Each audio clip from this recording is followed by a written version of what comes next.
ഒരു മനോഹരമായ പ്രഭാതം. റഹീം മദ്രസയിലേക്ക് പോകാൻ തയ്യാറെടുക്കുകയാണ്. അവൻ തിരക്കിനിടയിലും അടുക്കളയിൽ ഉമ്മയെ സഹായിച്ചു. റഹീമോൻ നല്ല കുട്ടിയാ, ഉമ്മാനെ നന്നായി സഹായിക്കുന്നുണ്ടല്ലോ. ഉമ്മയ്ക്ക് സന്തോഷമായാൽ എനിക്കും സന്തോഷം. റഹീം ചിരിച്ചുകൊണ്ട് മറുപടി നൽകി. മദ്രസയിലേക്കുള്ള വഴിയിൽ റഹീം തന്റെ കൂട്ടുകാരിയായ സൽമയെ കണ്ടു. സൽമയുടെ മുഖം വാടിയിരുന്നു, കണ്ണുകൾ നിറഞ്ഞിരുന്നു. അവൾ ഒരു ബെഞ്ചിലിരുന്ന് വിഷമിക്കുകയായിരുന്നു. സൽമ, എന്തു പറ്റി? നീ എന്തിനാ സങ്കടപ്പെട്ടിരിക്കുന്നത്? പരിഭ്രമത്തോടെ ചോദിച്ചു. സൽമ വിതുമ്പിക്കൊണ്ട് പറഞ്ഞു, എന്റെ പുതിയ പെൻസിൽ ബോക്സ് വീട്ടിൽ വെച്ച് കാണാതെ പോയി. ഇനി ഞാൻ മദ്രസയിൽ പോയി എങ്ങനെ എഴുതും? സൽമയുടെ സങ്കടം കണ്ടപ്പോൾ റഹീമിന് അവളോട് വലിയ സഹതാപം തോന്നി. അവൻ അധികം ആലോചിച്ചില്ല. അവന്റെ ബാഗിൽ കഴിഞ്ഞയാഴ്ച ഉമ്മ വാങ്ങിത്തന്ന പുതിയൊരു പെൻസിൽ ബോക്സ് ഉണ്ടായിരുന്നു. സാരമില്ല സൽമ, നീ കരയണ്ട.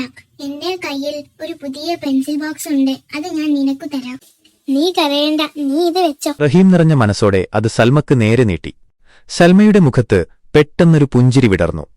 സത്യം, നന്ദി റഹീം, നീ എത്ര നല്ല കുട്ടിയാ.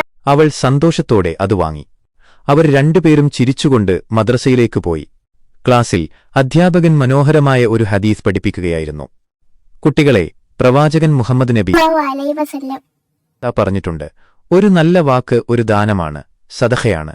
ഒരു നല്ല വാക്ക് പറയുന്നതും മറ്റൊരാളെ സഹായിക്കുന്നതും ദേഷ്യം ഒഴിവാക്കുന്നതുമെല്ലാം വലിയ പ്രതിഫലം ലഭിക്കുന്ന കാര്യങ്ങളാണ്, അധ്യാപകൻ പറഞ്ഞു. അപ്പോൾ സൽമ എഴുന്നേറ്റ് നിന്ന് അധ്യാപകനോടായി പറഞ്ഞു, അധ്യാപക, റഹീം എനിക്കിന്ന് വലിയൊരു സഹായം ചെയ്തു. അവൻ വിഷമിച്ചിരുന്ന എന്നെ സമാധാനിപ്പിക്കുകയും അവന്റെ പുതിയ പെൻസിൽ ബോക്സ് എനിക്ക് നൽകുകയും ചെയ്തു.